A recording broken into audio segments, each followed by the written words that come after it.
Grip sonrası başlayan ve bir türlü geçmeyen öksürük şikayetleri arttı.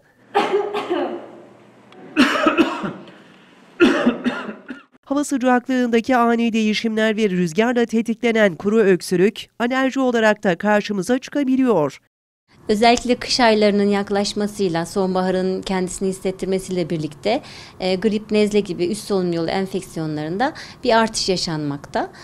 Bunlar özellikle bu hastalıklardan sonra oluşan öksürükler kalıcı olabilmekte, biraz uzayabilmekte. Son yıllarda gribal enfeksiyon sonrası uzamış öksürük diye bir tabir artık tıp literatürüne girmiş durumda. Uzmanlara göre kuru öksürük riskli bir durum değil ama öksürüğün altındaki nedenler göz ardı edilmemeli. Bu durumda endişelenmeli miyiz? Bunun bir takım kriterleri var.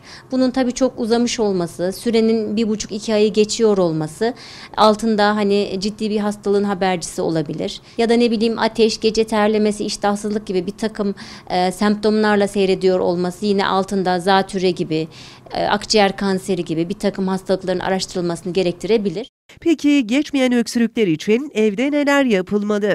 Gribal enfeksiyonlar başladığı dönemde burun akıntısıdır, genizde yanmadır, geniz akıntısıdır, hafif öksürük tarzında şikayetler olabilir.